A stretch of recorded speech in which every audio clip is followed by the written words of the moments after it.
Good evening, everyone, and welcome to tonight's Lifelines event, which is organized by Wilson Jewish Cemetery, and where we look at obituaries, eulogies, and epitaphs.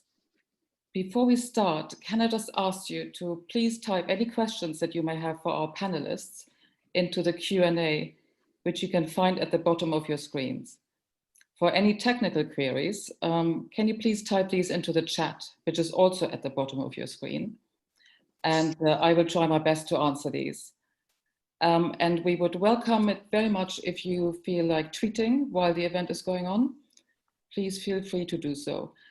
We cannot see the audience and we cannot hear the audience, which is why I've asked you to type things into chat or Q&A. And I now pass you over to our host for tonight, Rabbi Dr. Harvey Belofsky of Golders Green Synagogue. Thank you.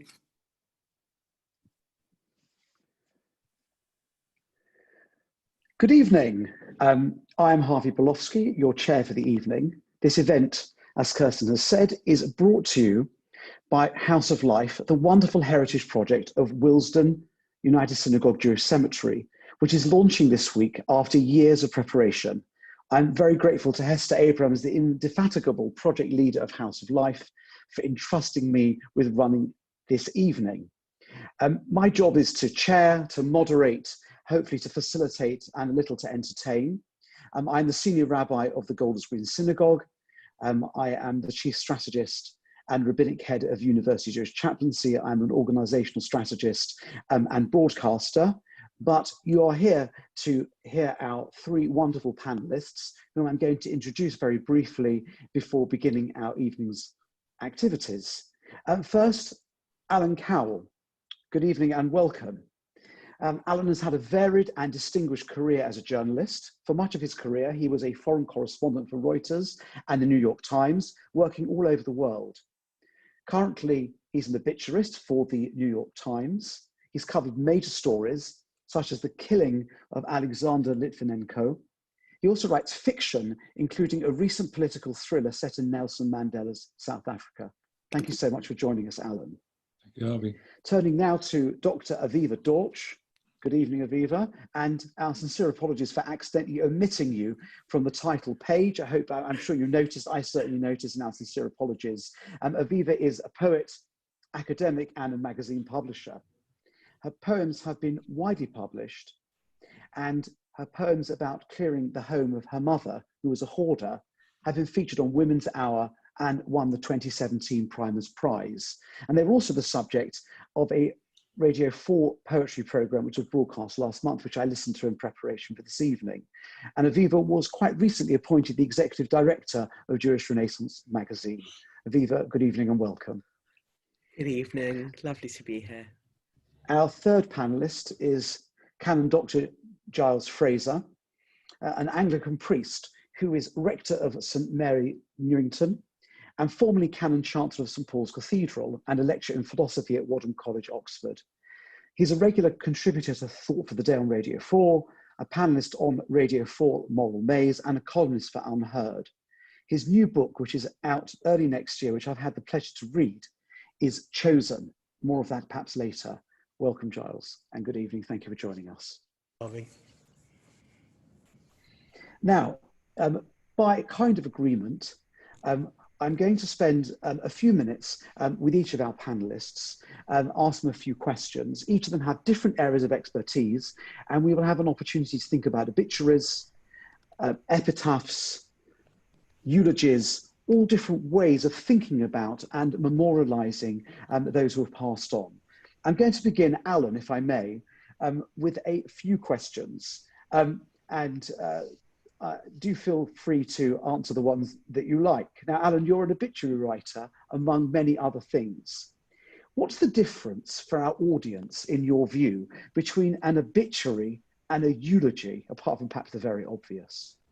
Well, I work for the New York Times primarily, and the obituary is governed by the same standards, journalistic standards, as the rest of the paper or the website, which means that unlike a lot of obituaries you might see in the UK, where there's a personal element, these are obituaries that really subscribe to the same basic philosophy that the writer is anonymous. It's somewhere in the background. It's not the kind of thing where, I remember old so-and-so as we went over the top. It's much more, this is the person who it was. This is going to be a full story of this person's life, and it's going to be fairly formulaic, so it'll be familiar to our readers, because the essence of this is that an obituary, this kind of obituary, is its obligation is to the general reader of the publication. It's not to the family, but of course the family and the survivors will read it.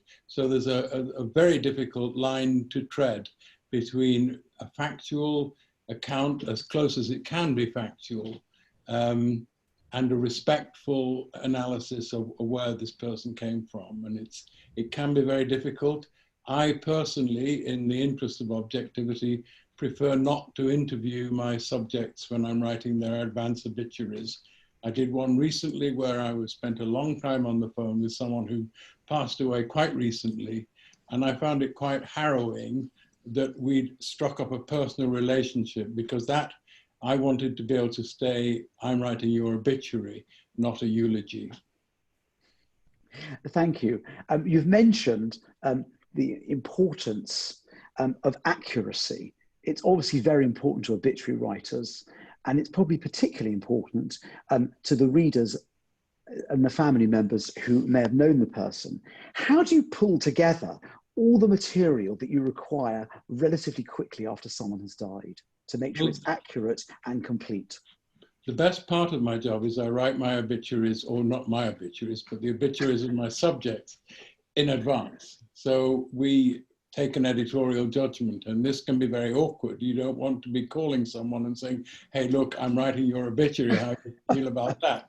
Because obviously a lot of people would be distressed. One or two people would be saying, oh, good, I'm glad you've called. And so if you've got a little bit of time, 4 or 5 days to research, read people's memoirs, read where they've been. In my case, because a lot of the obituaries I write relate to my time in South Africa, there is a personal knowledge of the people involved. I don't know if you can see over my shoulder, there's a photograph here of the road leading to Cradock in the Eastern Cape in South Africa. And it was my privilege the other day to write the obituary of a woman called Niameka Goniwe, whose husband and her had stayed with and covered in South Africa in the 80s before I was expelled. And really, to me, it was a terrific way of paying tribute, but I wrote it without any kind, I didn't put in a paragraph saying, I remember when. I wrote it as I would any other obituary, but it was a kind of, selfishly, I guess, a kind of closure for me. And it was a very, very sad event for her to have died so early. So, given the importance of accuracy and probably intense research, have you ever made a major error in an obituary? And could you tell us about it? I think the major error you could make would be someone calling up and saying, as a matter of fact, the reports of my death are much exaggerated. That hasn't happened to me. People have challenged things I've written. I don't remember. It is a permanent, the worst word, I think, for a reporter in my position is the word correction. If it says correction appended at the top of an article, you tend to think you've lost all credibility. And to do that in an obituary would be terrible. I can't remember a major, but I may be just blocking this out, I don't know. Kind of related question. Can you think of a single obituary that you most enjoyed writing? I think I'd probably enjoy writing my own at some stage and leaving it in a locked box somewhere. But I don't think you enjoy writing obituaries. I think what's happened, I think, is you come to appreciate parts of history that you didn't really appreciate before. And I can't really talk about the obituaries, the advance obituaries I've written, because quite a lot of those people have not died. So Fascinating. Most people would say they're still alive, but from an obituary perspective, they haven't yet died. I like that very much. Well, it's a dreadful transition. It's very painful, and it's very, and one is acutely aware of the families likely going to read it. Just the other day, a photographer called Jürgen Schaderberg died, and his widow wrote to say how much she'd appreciated what I'd written, and that was fantastic. So I think some of the biggest ones, you know, the most important people, obituaries are very, very widely read. There's a cohort of us in our advanced years who turn to the obituaries page first rather than to the news. And so, I mean, people like Winnie Mandela, for instance, Winnie Madikizela Mandela, that was a very, very difficult story to write because it was a very tangled, complicated life. And the other thing is, of course, is that obituaries are in fact the starting point for so many other things. I was just listening to Radio 4 this morning with a novelist saying he got his idea for his latest novel from an obituary that he'd read in the paper. So I think there's that aspect that shows how important obituaries are. Okay, I have one more question for you, Alan. You're involved in a fascinating project called Overlooked. Could you tell us a little about it and give us one or two examples of how it works? Overlooked is an idea that came up with the New York Times, and people realized that a lot of women, in fact, had not been obituarized when they should have been. And of course, the reason that was given for this was that there was an era when most of the narrative, the national narrative of the United States and other places, was led by men. And in that, women got ignored.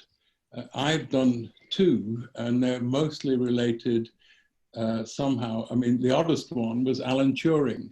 And when he died in the 50s, of course, a lot of what he accomplished in terms of the Enigma project, in terms of computers, was still secret. So there was no obituary of him. So I was able to go back and read all the books about that and visit Bletchley Park and write an obituary of Alan Turing. Another was, which was less easily explained, because of Roberta Cowell, who is not a relation of mine as far as I've been able to establish, who became the first man to fully transition as a woman in the early 50s in the UK. And there had been no mention of her. And it was a really remarkable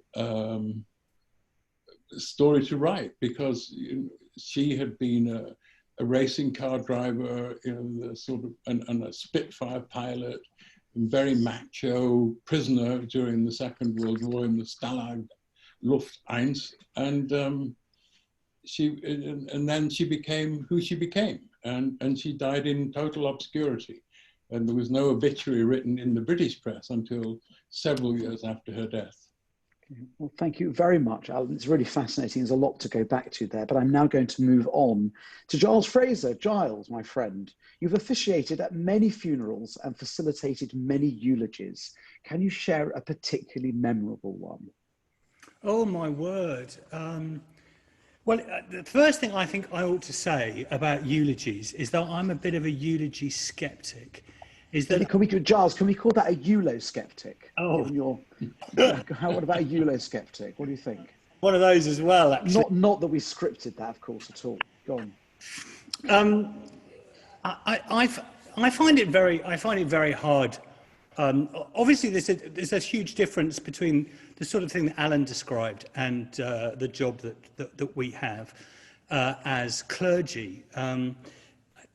I think that the emphasis on a eulogy is something that obviously it has very ancient roots, and some of the great eulogies were eulogies for the sort of Greek heroes and all of that sort of stuff. But it's actually taking on more prominence, I think, in an increasingly secular age, when whereas a funeral used to be, as it were, a commendation of a particular soul to God, now it seems to be a way of reflecting back to the people who've come something of the life story of those who come, and they see that the eulogy as being absolutely central. I think some of the most interesting, I suppose, intellectually interesting eulogies or funerals, in a way, without eulogies that I've ever done are of people who are, let's just say, they're wrong-uns. I mean, serious wrong-uns. And so, for instance, I've buried, to my knowledge, 2 people who've been convicted of paedophilia, and one of those occasions there was nobody there. Now, you know, you become acutely aware, first of all, of the idea that eulogy, speaking well of the dead, is something you wouldn't know how to do in that context. But also, there's nobody, in one instance, there was no one there to speak to. And those have become, they are actually really very religious moments for me, because, you know, you don't do the life story stuff. You're really doing, well, this is now down to you type of address to God. I'll interrupt you. What you're suggesting is that the audience of the eulogy may differ from what perhaps we think it is. It's not the people who are there. It may be the person or even God. Could you elaborate a little on that? Right. Yes, I mean, I think what you used to do, I think you used more to do, and certainly in the Christian tradition, is that the eulogy wasn't particularly much of a part of, it certainly wasn't liturgically seen to be anything much of a part of a funeral. What you were doing is, the audience was God, and you were commending this soul to God with the liturgy. Now, in a more secular age, it's the audience, the congregation is the audience, and they want you to reflect back good things about this person. Now, I mean, in a way, you know, often we don't know who these people are as clergy. We have very little, we don't always have that much knowledge of them. And what we're given is notes from those who loved them. So and we have to do it quite quickly, unlike Alan, there's no time for research. So often you're reflecting back what people have told you.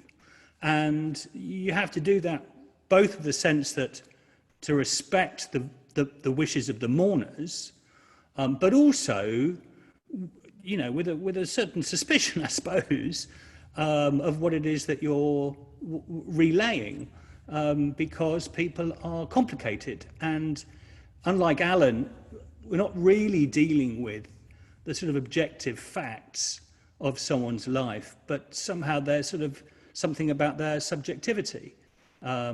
And that's a much more complicated thing.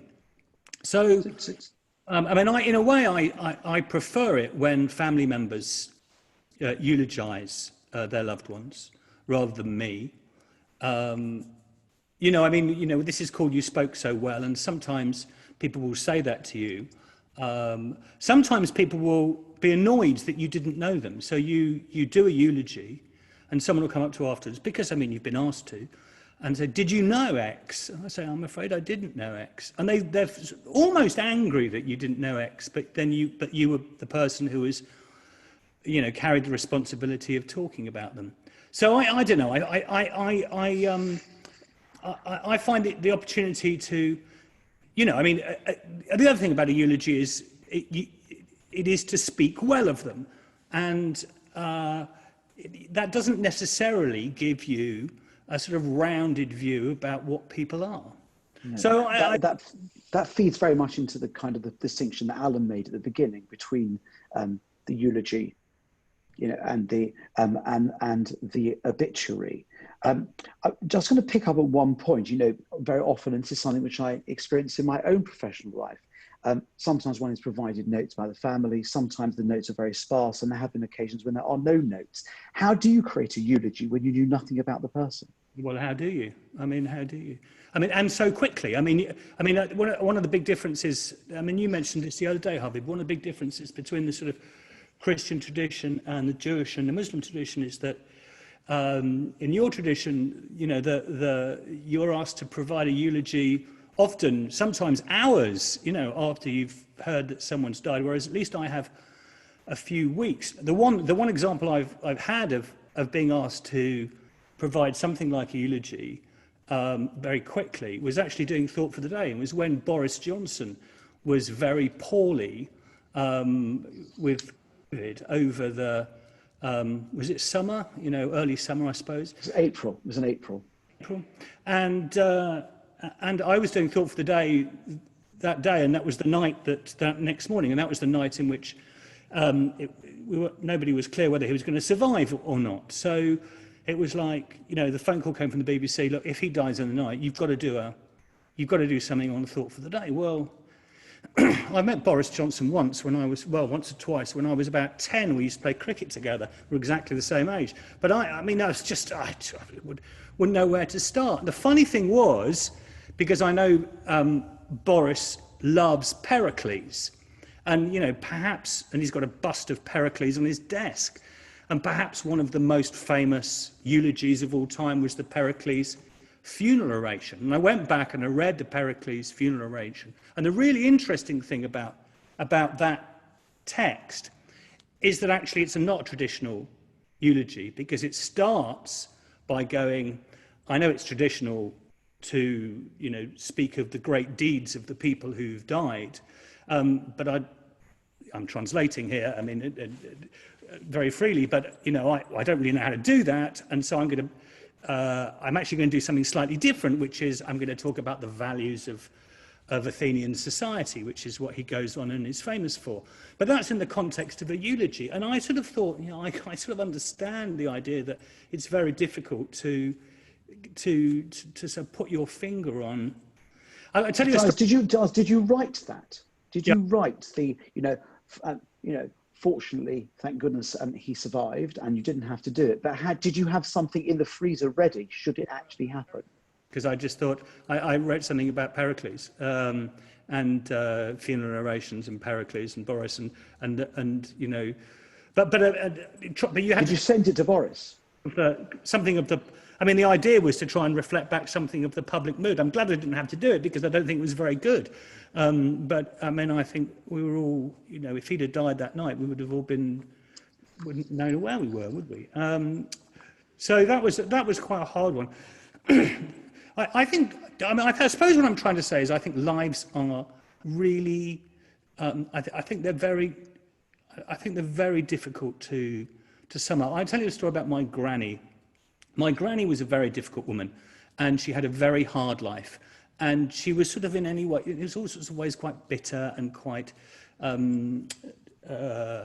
she was a difficult woman. And then towards the end of her life, and for quite a while actually, she had Alzheimer's. And she went into a home, and she was, this is a terrible thing to say in a way, I suppose, but she was a much nicer person when she had Alzheimer's. She was liberated. So she sort of dressed up in sort of colourful clothes, and she swanned around the nursing home. And there's a hymn, there's a Christian hymn that one of the most popular hymns that we sing, Dear Lord and Father of Mankind, which says when you go to God, reclothe us in our rightful mind. It's a beautiful line, reclothe us in our rightful mind. And I was thinking to myself, you know, what is our rightful mind? I mean, I think my granny's rightful mind was probably strangely, you know, towards the end of her life, when she was somehow freed from all her demons. Obviously, that doesn't happen with lots of people. I mean, I knew Iris Murdoch quite well, and her rightful mind was not when she was wandering lost around Oxford with Alzheimer's, but when she was giving a great lecture on Plato. So I don't know. I just have a sense of Giles. So I'm going to. We lost you for a moment. Giles, can you hear me? Yes. Fine. So I'm going to, there's a lot more to say about this, but I'm afraid it's time to move on to Aviva. Thank you so much for your contribution. I hope there'll be time to discuss some of these ideas together. But Aviva, thank you for waiting so patiently. Tell us about the epitaph, what it is and how it's crafted. Okay. Well, I was just thinking, before I do that, I was thinking very much about what Giles was saying about Pericles' funeral oration. Because if I think of a great literary funeral oration, it's in Julius Caesar. It's that given by Mark Antony when Julius Caesar died. Except that the most memorable line in it isn't about Julius Caesar, it's about Brutus. because what Mark Antony is doing is he's using this opportunity of a funeral oration to give what's basically a political speech, casting doubt on Brutus. And the line that repeats again and again and again is, Brutus is an honourable man. There's nothing else memorable in that oration but that one line. And I thought it again when Giles also mentioned kind of the line from the hymn. You know, it's very rare our minds can wrap our way around remembering a whole speech or even a whole poem, but they remember short, brief lines. And of course, that very interesting thing about the line about Brutus was an honourable man, is each time it's repeated, it has a completely different tone. So at first it's said straight, and then it's kind of said, well, with a raised eyebrow, you know, Brutus is an honourable man. You know, it's so you can have this idea of compacting into a single moment. It's much harder to write shorter than long, but also it's very hard to read a short piece and know the tone in which it was written. So I'm just kind of going to have that in the background, if that's okay, as I talk about epitaphs. It's a good segue. Please tell us about epitaphs, Okay. In general, how it's crafted, and then I'm going to ask you to perhaps talk about one or two favourite examples. Okay. Well, I did a little PowerPoint because I found a few, so I'm going to show you some. I thought that's the best way to do it.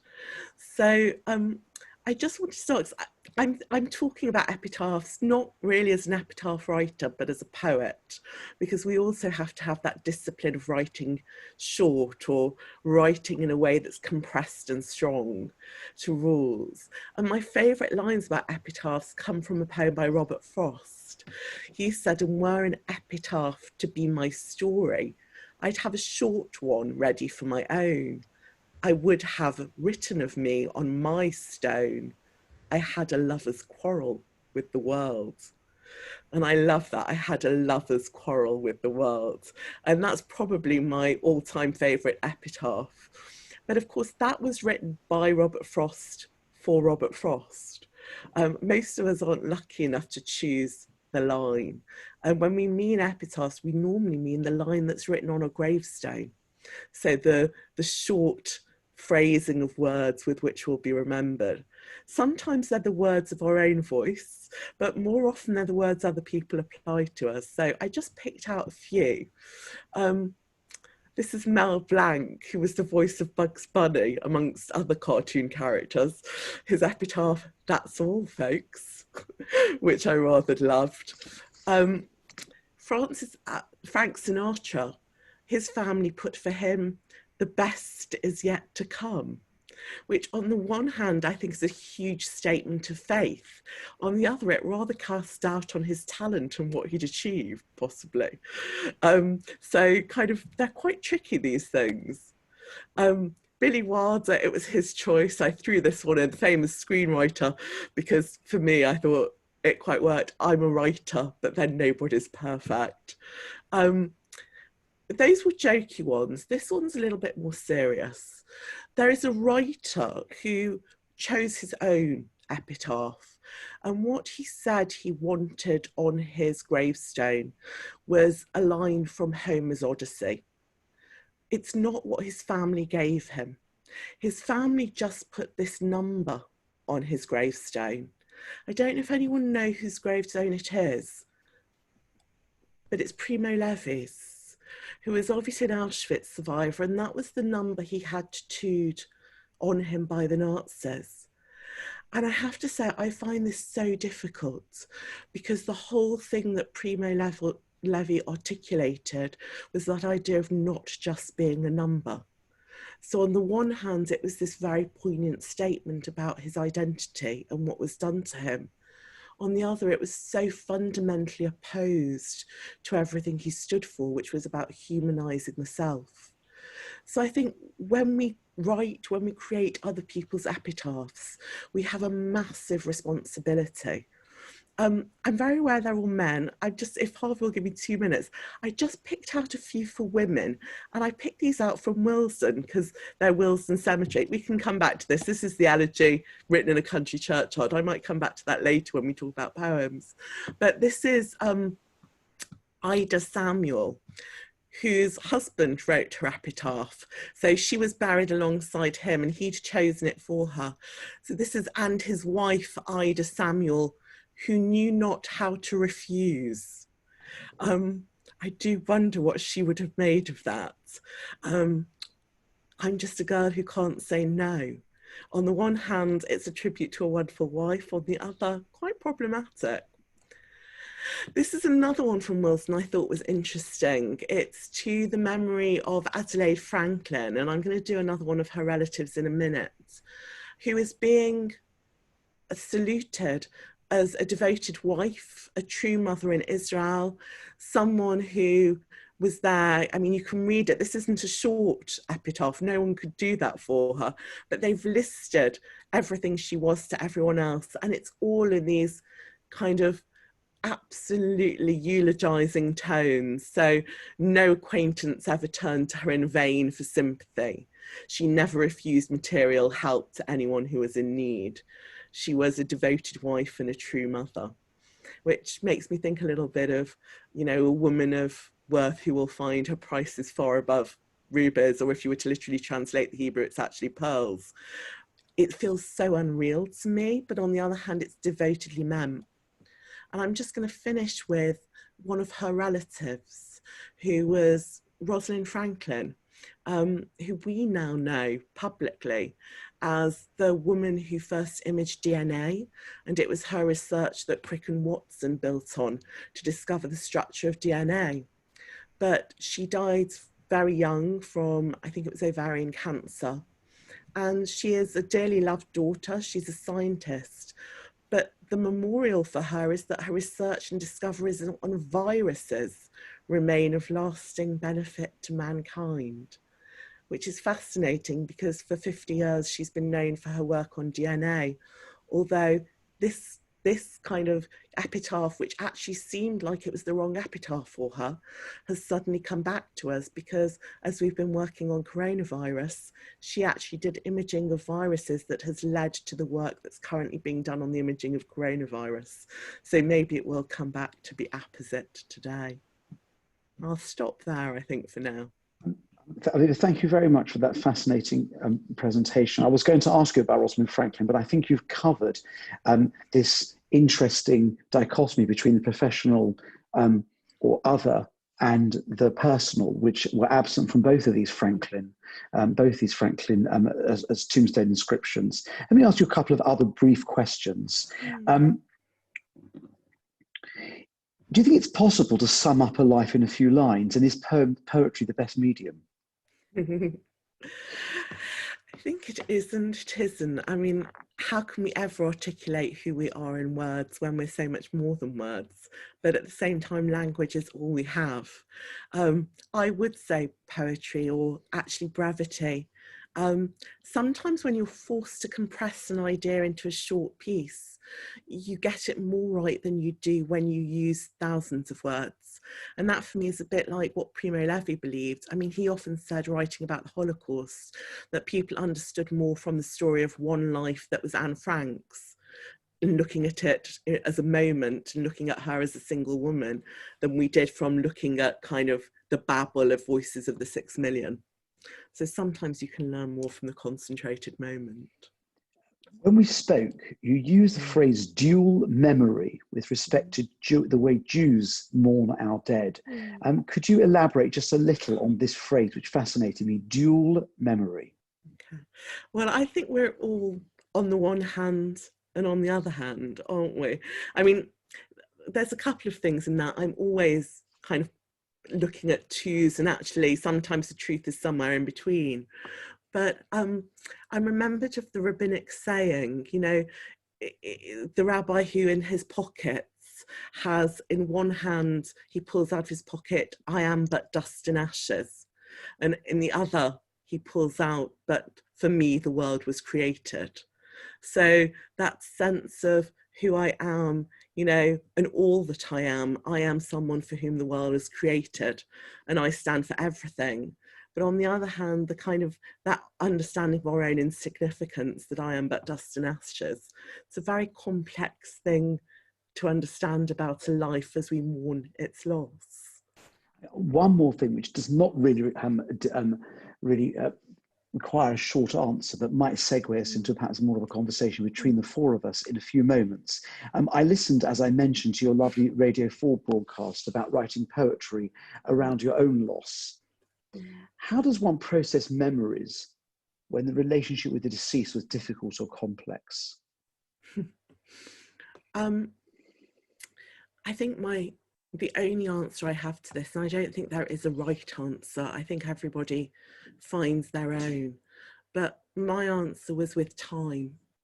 You know, I wrote poems not for public use at first. You know, I wrote those poems because it was my way of trying to work out what my relationship with my mum was. And it was actually a close friend who kind of said to me, no, they're the best things you've written. She knew because she'd helped me kind of edit them, and I'd shown her privately. And she was the one who said, you've got to put them in, when I was putting in poems for a competition. And I never expected what was my most private secret, which was how difficult my relationship with my mum was and her mental illness, to become what's now the most public thing about me. So on one thing, you need to do it kind of privately, you need time. But I will say, I think the other thing I meant by the dualness of how Jews deal with it is we bury quickly. So our funerals are done in the heat of the moment, and the eulogies that you get are in the heat of the moment when everything is burning strong. But we have that amazing opportunity a year or however long it is later, when we unveil the stone, to go back and have another go. And I actually think the Mat Seva, that unveiling of the stone, is in some ways the biggest gift, because it allows us to go back to a memory a year later, having had all the Jewish mourning tools to process, and then look at our relationship with that person in a very different way. Thank you, that's really good. Thank you to all three of you for really interesting and varied and different contributions. I'm going to move now to an opportunity perhaps for the four of us to discuss some of the ideas and perhaps some other things that we haven't had a chance to cover. I want to throw in for a conversation the following starting point, which is what's missed out. Perhaps one of the most, for me, one of the most fascinating things about writing, preparing a eulogy, thinking about helping someone to write an inscription for a tombstone, or as I have written one or two obituaries, although they're not of the very strict journalistic standard that Alan described so well earlier in the evening. All of us have to miss stuff out or adapt material in some way or other. Would anyone like to offer a reflection about what's missed out?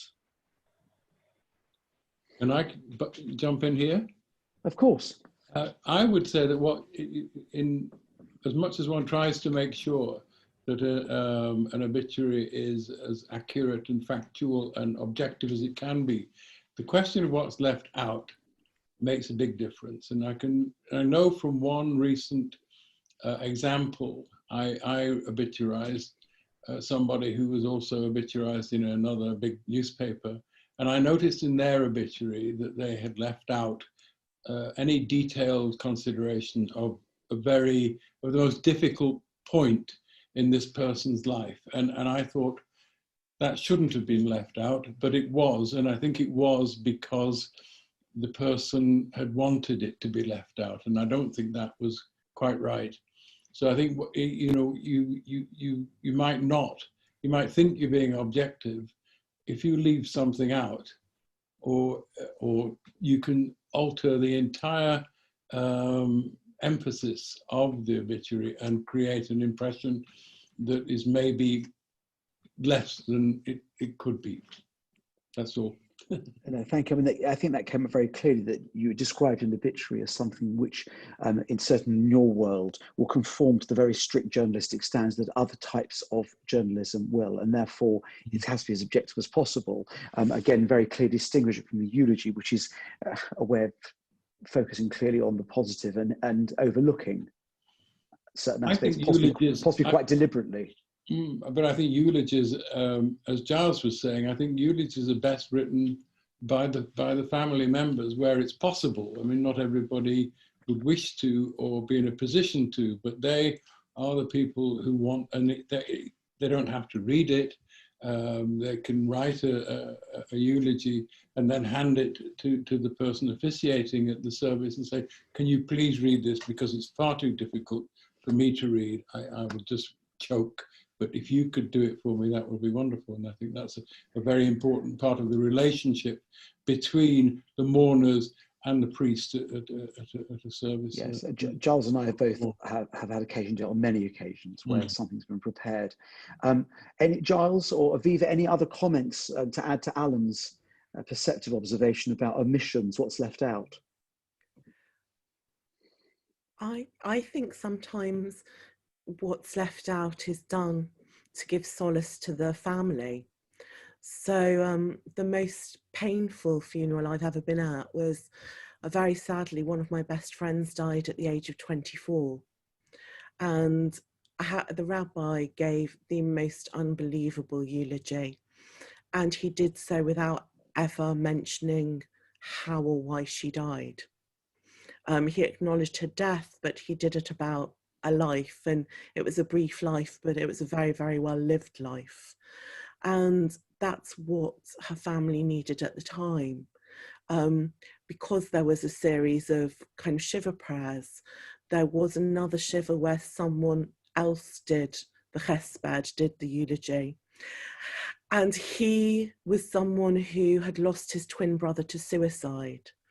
And at that point, it wasn't actually clear how my friend had died, but he felt that when his brother had died, that everyone had kept quiet why he died and that he'd killed himself. And then he was going to right this wrong. So he made my friend's eulogy all about kind of the family secrets and the things that weren't told because he believed they need to be brought into the light. And I think that was the wrong thing to do, and it was an incredibly painful thing for the family to experience. So I think that the rabbi who kind of actually chose carefully what not to say was the one who made the better choice in the moment. I think Giles. I think Aviva's right. I mean, I just listened to her talking such wonderful wisdom all night, actually, about all of these sorts of things. But I mean, and it reminds me a little bit of what she was saying about Brutus. That actually, you know, it was an obituary, but it was with a political edge. And sometimes you realise that the ones that really don't work and you just start to squirm are when you realise that some sort of personal agenda is being followed through, perhaps a sort of family agenda or something that has sort of lost sight of a sort of respectful talk about the person who's just died. And that for me can, you know, sometimes it can be more about them. I mean, what you were saying, Viva, about the person who spoke about suicide, it sounded like that in a way that they were trying to talk more about them than they were talking more about the person that had died, and it reflected more on their angst and so forth. And I've known that a few times when you can really feel that that's what's going on. And I mean, I've had that in a comic, almost a comic degree. I mean, if I can just lighten it a little bit. I mean, I do remember. I've got to be careful how I say this because it's rude, but just after the 9 o'clock watershed, Giles, it's just passed. Say it fully, but you'll get the point. So I mean, I did quite a young curate actually. I did a funeral, sort of grim, Sutton Coldfield crematorium, and this person decided, who was eulogising their mother, decided they were going to read out. Had got a copy of her will, and decided that they thought this was the appropriate moment to read out her will, which was a surprise to everybody else there. And she read it out, and it turns out that she'd left all her reasonably considerable wealth to a charity. And he sort of like, you know, he was really quite upset. And so, right at the end of this, you know, he started almost to break down. And his last words were, and so even in death, she's saying F off to the rest of you. Okay. And then he sat down. And to which I looked down and I think, oh dear, you know, in those sorts of moments you hide in the liturgy. To which my next words were, let us pray. I mean, you know, there are people who get it spectacularly wrong. And obviously that's a sort of comedy wrong, and that's obvious that it got it wrong, but it's when it's about them, when it's not about the person who's passed away.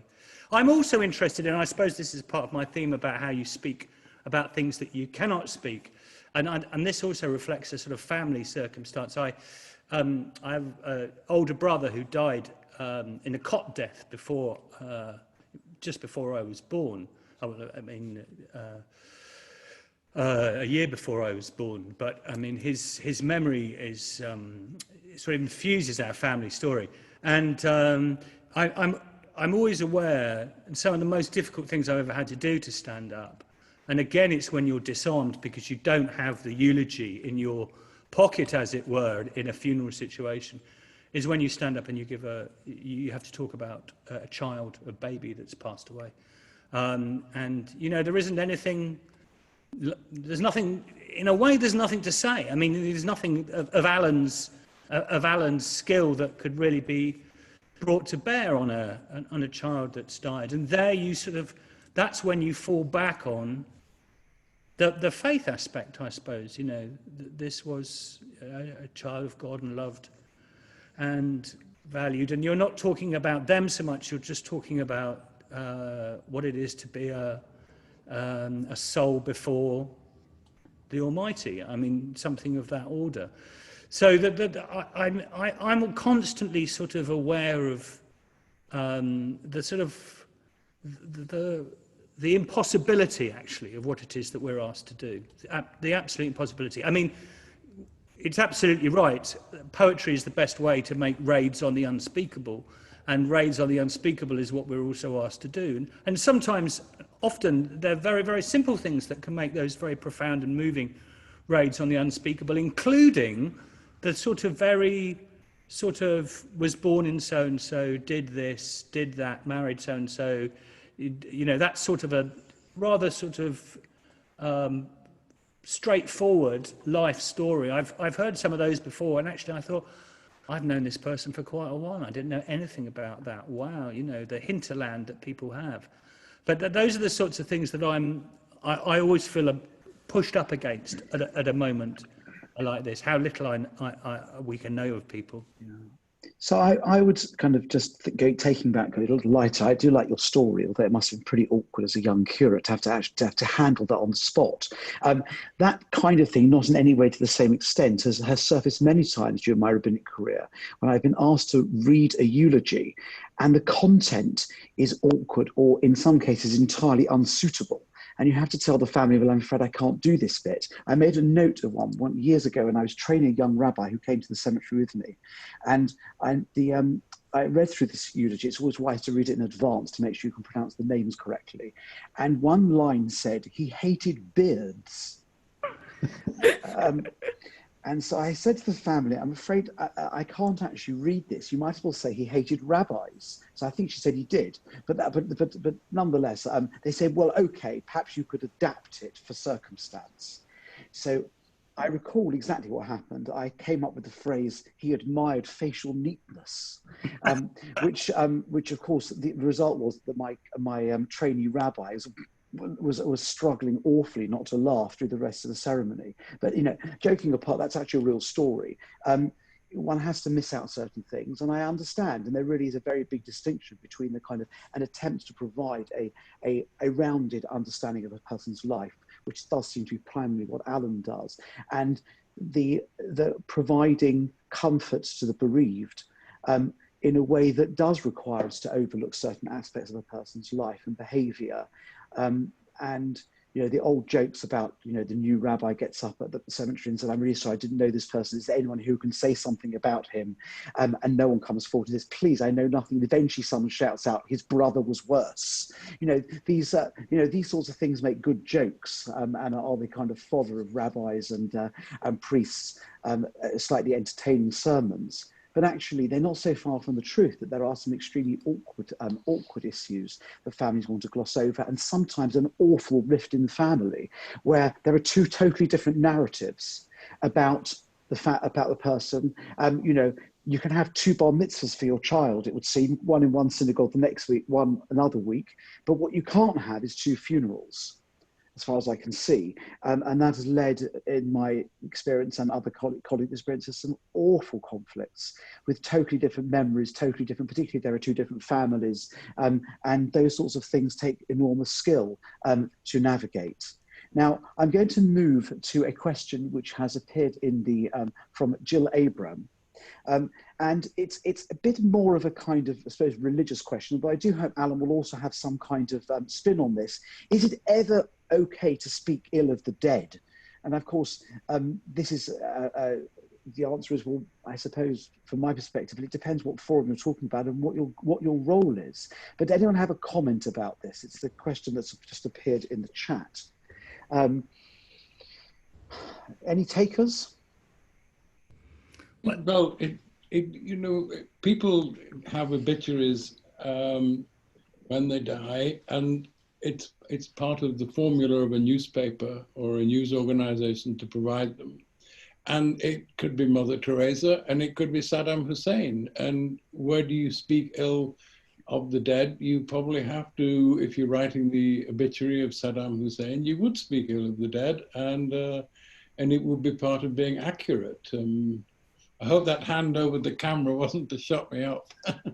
No, sorry, not at all. It's just I'm just attempting. No, but I think people, you know, I think a lot of obituaries do, to some extent, speak ill of the dead, because there is something in most people's lives that they might not want highlighting, but would be deemed by people close to them to be speaking ill of the dead. Whereas if your interest is to provide the first sort of part of a biography, then it behooves you to point out these things that have happened. And it might be, I don't know, I mean, you were saying, Giles, that you were called to pressed into service when the Prime Minister was taken ill and put into ICU. So was I, as a matter of fact. Mine will never see the light of day, but because nothing happened at that time. But it's a very difficult choice to make. People, if they're with a divisive person, you can speak ill and you can speak well, and not everyone will agree with what you're saying. And here's a very interesting point of comparison, and it highlights that we're really doing very different things in all the sorts of things we're talking about here than Alan, which is very useful to have him here as a point of contrast. Because in a way, when I would have been speaking in a religious context, sort of quasi-religious context, on Thought for the Day on Radio 4, and in that context, part of, I suppose, the purpose was to speak into a place of mourning. I mean, as it were, national mourning, not to try and go. I mean, absolutely not to try and go. This is what I think of Boris Johnson politically, yay or nay. That would have been wildly inappropriate. And it would have been not wildly inappropriate for you to make some sort of, you know, not necessarily subjective comment, but, you know, to reflect the variety of views that there were, or whatever it is that seems right. But for me, and I think also when you're in a religious context, the formula is very different, and I think it's quite right to respect something of that formula and what the purpose of these things are. I think people know that you're talking in a very different sort of way. So yeah, it's very interesting trying to sort of work out what the formula allows and doesn't allow, and what its purpose is. I also think, just again, Aviva, I have, go on, you step in. I'll you first, Harvey. You go first, because I was going to say, I do think that there are quite a number of variables. It's quite clear that an obituary in the New York Times serves a totally different function, and must be as impartial and therefore encapsulate all aspects of what may be a complex life, good and bad. The purpose of the religious provision of a eulogy, of an epitaph, of various mourning rituals are to provide people with support, love, and the benefits of a religious framework with which to experience and process their loss.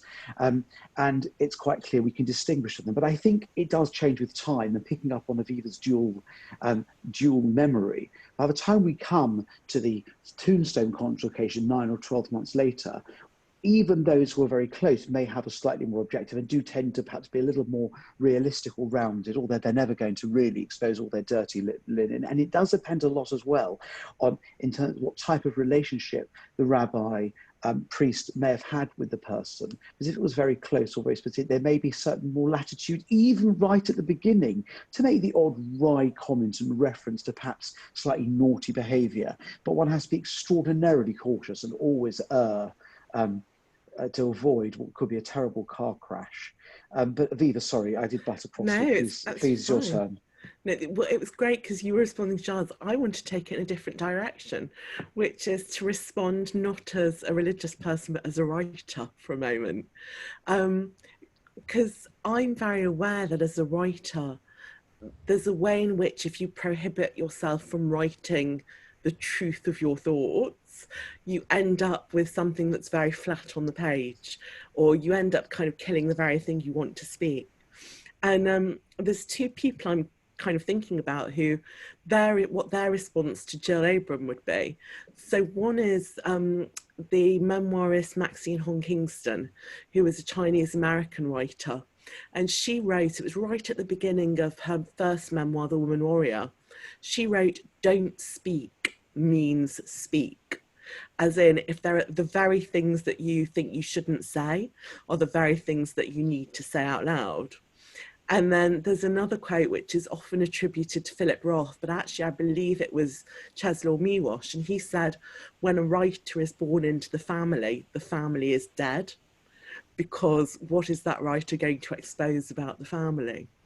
And it's a really kind of, it's a question filled with tension, and it's a question now as someone who, now I know my writing is public, I'm faced with all the time, because our family, our dead, you know, those relationships are the very meat of what we want to write about.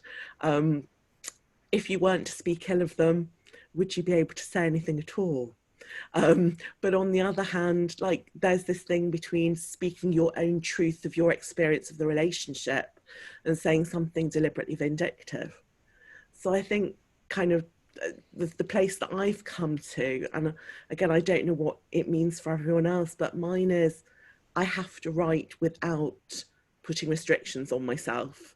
So I write whatever it is I need to write, but the question then becomes, but what do I publish? So there's a different step again, what you write for yourself and what it is you choose to actually say out loud to an audience. But you do need to process stuff for yourself, even if it is not the good stuff. Yeah, it may depend at what stage are perhaps in the mourning process, and also the circumstances in which the person passed away and so on, facing the difficult demons. You're probably right that not everyone can do it straight away, and not anyone has the gift that you have of being able to formulate those in a poetic form that actually speaks to oneself. I certainly I'm pretty useless at that. I'm pleased I don't make a living writing poetry, and so probably is the rest of the world. Now, I'm going to ask just one more thing, and then perhaps if there are any other, we don't currently have any other audience questions. A lot of this, and perhaps all of it, is about legacy of some sort, about whether it's preserving a person perhaps in a kind of maybe unrealistic memory, a memory that's helpful for certain family members, at least for a time, to think of them in a particular way, perhaps a sanitized version. In some cases, it's a way of exposing to the world a much more rounded picture of a person's life, to preserve that because it's considered to be valuable. The person made a valuable contribution. And that's perhaps why Alan's project, Overlooked, is so interesting, because there are people who have been missed out in preserving, as it were, a record of human beings of interest, which I suppose is what perhaps a set of obituaries might do. I think there's quite a large range of intentions that people have, and perhaps expectations of what they hope to achieve through recording things about a person. We've considered obituaries a certain formula, kind of try to create of a certain type, and Alan highlighted, at least briefly, the difference between different sorts of obituaries, perhaps in the US and some in the UK. Giles has spoken about eulogies, and I've chipped in a little bit from my own experience of even more the poetic aspects. What do you think people's primary motivation is in recording aspects of a person's life as their memory and perhaps their immediate passing gradually moves into memory? What is it they're trying to do? What is it you're trying to do? What do you think we ought to be doing? Any takers for that one? There's obviously a sense in which there's a sort of an attempt to defy Father Time by capturing something and preserving it in words. There's obviously some the way in which, you know, we're obsessed with photographs as well of things. Often they're ways of thinking that you can outlast death, and that if you somehow write it down, it preserves someone's memory. I mean, perhaps it does for a bit, but there's very few of us whose memories last that long, and very few of us who will be written about by Alan. And we do recede. I mean, I have 3 or 4, I think, family members who are in Willesden Jewish Cemetery, and I've done lots of work to try and, I mean, they're, you know, probably about a century dead, and I've done a lot of work to try and find out about them. And actually, it's almost impossible to find out stuff about them. And I think for so many of us, I mean, I think even in the digital age, I don't know whether how much that will change things over time, but the idea that things will fade, and even the writing on a tombstone eventually over time is weathered off, and you just find it even hard to read. So the attempt to sort of write something that keeps us alive in people's memories, I suppose this is the very religious side of me here, because like there's only one place, and I suppose what I'm really trying to say is there's only one place in which you're safe. So that's the very religious bit of me. And even with Aviva's and Alan's great skill as writers, they can only keep you chugging along for a certain amount of time after you've died. Either Aviva or Alan like to pick up on my thought and perhaps Giles's observation? I think that, to go back to eulogies, I think that what happens with a heartfelt eulogy that is read out to a good congregation, I mean, I think that at a time like that, families only realize the full nature of the person they've lost by seeing them through the eyes of other people. And in part of all of that, there is a eulogy, there is a sense of common purpose. If there are some words that the person who's died has left behind to cement everything together, then I think that creates something that goes a lot further than, you know, a few, what we used to call the yellow pages in the clippings file from an obituarist, and provides an emotional bond that will survive a long, long time. And that is probably as close to a religious experience that one can hope to achieve at a moment of supreme loss. Harvey, may I ask Alan a question about what he does? Could I just ask him? I do, but do you think we want to hear from Aviva just on this point first? Would that be okay? Aviva, do you have... My thought is just very, very quick, which is that in Jewish tradition, and it's something I think rings true, burying the dead, you do for the dead. That's what you do to honour the dead. But all the rest of the memorial rites are to comfort the mourner. And actually, for me, that's what even the gravestone is about. So the words aren't really for the person who's died, the words are for us, I think. Thank you. Giles, you wanted to ask, thank you very much for that, Eva. Giles, you wanted to ask Alan something, and then we're going to begin to wind up. I wanted to ask Alan whether he thought that the literary format that he works to puts a shape on a life that makes it neater, perhaps, than it might otherwise be, and it might really be, I guess. I mean, I'm someone who's done ages of psychotherapy, and I'm a mystery to myself, and I think of myself as a bundle of contradictions, and I can think all sorts of things that are both true and not true at the same time, and I'm sure there's different ways of writing me up that make me a demon or the opposite. And I just wondered whether there was a sort of, there was a requirement for a certain neatness. I'm sure you get lots of the contradictory in there, but there's a requirement for a certain neatness that you get in an obituary that makes people more of a sort of a whole than they might really be. I think there's a structure that is common to all obituaries in the New York Times, more or less. There was one obituary recently of a photographer, artist in Africa called Peter Beard that broke with that mold and really did suggest what a complicated person he was and what a difficult life he'd led and how his life had made difficulties for other people. So I don't think it necessarily happens, but in most cases, an obituary does impose a certain sort of chronological order and a factual narrative that may not capture the finer nuances. I remember when when Alexander Litvinenko was killed, I went on to write a book about him, and that was said so much more than you could say in an obituary. But the obituary had to be the first step towards that.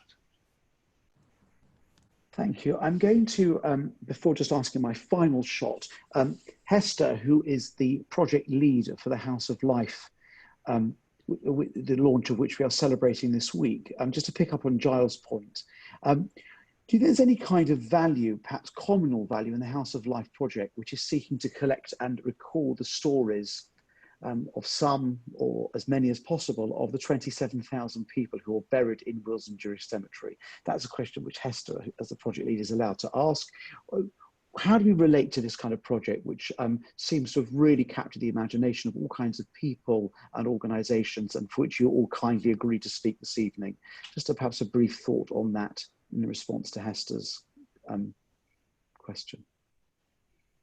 What are we doing with this? What are we achieving with it? What's the purpose? It's surely to make sure that there is a memory, and the memory is institutionalized and made available to more people than it otherwise would be. No? Sorry, Harvey, I thought you weren't asking someone other than us. I beg your pardon. No, not at all. I was just kind of, the reason I was trying to read the question off a screen on the side. Okay. And so just put my own kind of thought in, which is that a project of this sort doesn't just capture individuals, because it's a snapshot of a society. It's a snapshot of a kind of particular part of a society in a particularly interesting transitional phase from being immigrants to being integrated. I think that it has not just an individual value and family value, but I also think that it has a kind of, it serves as a really valuable communal repository for the Jewish community, and also as a part of British society. And so I see it in that light, but perhaps Giles Viva might have another observational spin on that. Aviva. Okay. I feel, and I know I'm very much speaking out of my Jewish identity, but I find it so necessary because of what has happened to us as a community over the last 100 years.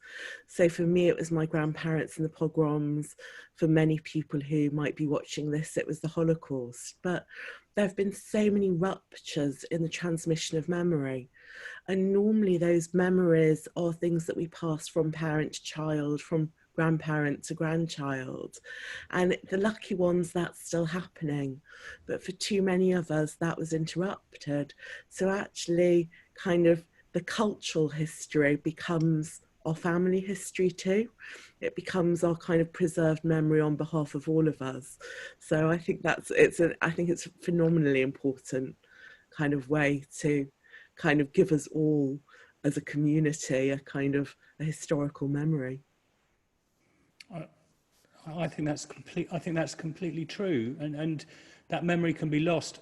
I mean, notwithstanding what I said, which is a more religious point about our sort of memory in a way only being safe in God's hands, that something for me, and in fact, Willesden Cemetery is terribly important for me because my father, I mean, my own particular history is that when the bombs started falling on Golders Green, my father was evacuated to Devon, and as a small child, and grew up in a Christian prep school, and then that became the sort of religious language that he knew. Came from quite a dysfunctional Jewish household, and there wasn't many other parents, siblings really around, and he grew up and married out, and that was all.